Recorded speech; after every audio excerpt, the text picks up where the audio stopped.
Assalamualaikum warahmatullahi wabarakatuh. Perkenalkan, nama saya Alia Husnul Kamila dari Prodi Teknologi Rekayasa Perangkat Lunak semester 2. Saya di sini akan menjelaskan tentang materi, yaitu yang pertama adalah sejarah internet dan www, dan yang kedua yaitu unsur-unsur pada web, dan yang ketiga yaitu domain pada web dan jenis-jenisnya, dan yang keempat yaitu profesi yang berhubungan dengan web, dan yang kelima yaitu apa pengertian HTML, CSS, dan JavaScript. Adapun yang pertama kita bahas yaitu sejarah internet. Ini dimulai dengan ARPANET pada tahun 1969.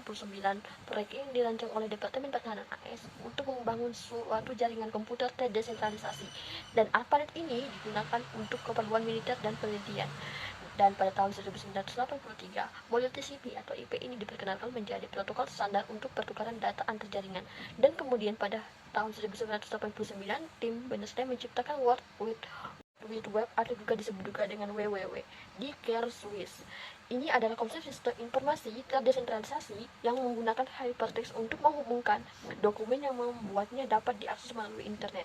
Era 1990-an ini menyaksikan hingga saat ini melalui internet terus berkembang dengan cepat dan membentuk fondasi digital untuk berbagai aspek kehidupan modern, mulai dari bisnis dan pendidikan hingga hiburan dan komunikasi. Hingga saat ini internet terus berkembang dengan cepat, membentuk kondisi digital untuk berbagai aspek kehidupan modern, mulai dari bisnis dan pendidikan hingga hiburan dan komunikasi. Dan selanjutnya adalah yaitu unsur-unsur pada web.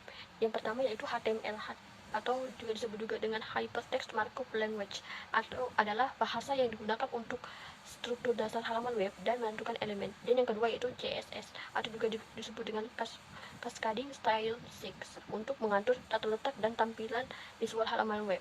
Dan yang ketiga itu adalah JavaScript, adalah bahasa program yang dieksekusi oleh browser untuk membawa halaman web lebih dinamis. Dan yang keempat yaitu tautan atau juga disebut juga dengan links, ya, digunakan untuk memungkinkan navigasi antar halaman web atau sumber daya lain, yaitu gambar dan media digunakan untuk memberikan konten yang visual dan multimedia yang kaya.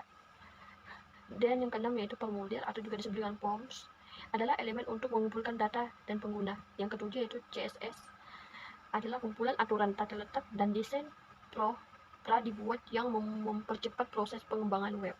Dan yang ke-8 yaitu responsive atau juga disebut dengan responsive design yang dapat menyesuaikan lampiran halaman kita yang baik pada berbagai perangkat, dari diekspos hingga ponsel. Dan yang ke-9 yaitu database integration, mengintegrasikan web dengan database untuk menyimpan dan mengelola data. Dan yang ke-10 yaitu keamanan atau juga disebut dengan security, adalah protokol dan praktik untuk melindungi situs web dari serangan seperti saat injection. Selanjutnya yaitu domain pada web dan jenis-jenisnya. Ada jenis-jenisnya yaitu domain TLD atau juga disebut dengan top level domain, atau dan jenisnya yaitu GTLD, generic top level domain, di umumnya digunakan secara global, contohnya .com. Dan yang kedua yaitu CCTID, country the good top level domain, terkait dengan negara atau wilayah tertentu, contoh AS. Dan yang kedua yaitu subdomain, bagian tambahan sebelum domain utama, misalnya blog. Dan yang ketiga yaitu second level domain atau SLD, bagian inti dari alamat berada di antara subdomain dan TID, misal Google. Dan yang keempat yaitu IDN atau Internet Analysis Domain, mendukung karakter non asal, memungkinkan penggunaan karakter dari berbagai bahasa dan skrip. Dan yang kelima itu infrastruktur TID yang digunakan untuk tujuan teknik dan infrastruktur internet. Dan yang keenam yaitu brand TID, disediakan untuk merek atau perusahaan tertentu, misal google.com. Dan yang ketujuh yaitu sponsor TID, dibuat untuk kelompok khusus atau tujuan tertentu dan lebih memiliki aturan pendaftaran yang lebih ketat.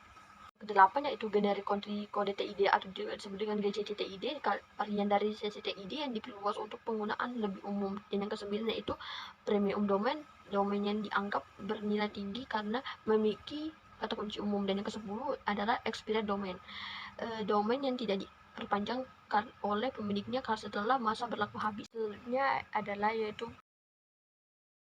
Adapun profesi yang berhubungan dengan web itu adalah yang pertama adalah web developer, yang kedua yaitu web designer, dan yang ketiga ada UI atau UX designer, dan yang keempat adalah full stack developer, dan yang kelima adalah web administrator, dan yang keenam adalah SEO specialist, dan yang ketujuh adalah content strategist, dan yang kedelapan adalah digital marketer, dan yang kesembilan adalah e-commerce specialist, dan yang ke-10 adalah web project manager. Selanjutnya adalah HTML atau juga disebut juga dengan Hypertext Markup Language adalah bahasa markup yang digunakan untuk membuat struktur dasar halaman web dan HTML. Elemen-elemen seperti teks, gambar, tautan, dan formulir dapat diorganisir dengan baik. Selanjutnya adalah CSS. Cascading Style Sheets. CSS digunakan untuk mengatur tampilan visual halaman web. Ini mencakup pembahasan teks, warna, tata letak, desain secara umum. Dengan CSS, Anda dapat membuat halaman web terlihat lebih menarik dan konsisten di berbagai perangkat. Selanjutnya adalah JavaScript. Adalah bahasa pemrograman yang berjalan di sisi klien browser dan digunakan untuk membuat halaman web interaktif. Dengan JavaScript, Anda dapat menangani tindakan pengguna dan mengubah konten dinamis. Dari video saya, mohon maaf bila ada kesalahan pengucapan atau kata-kata, mohon dimaafkan. Sekian, terima kasih. Wassalamualaikum warahmatullahi wabarakatuh.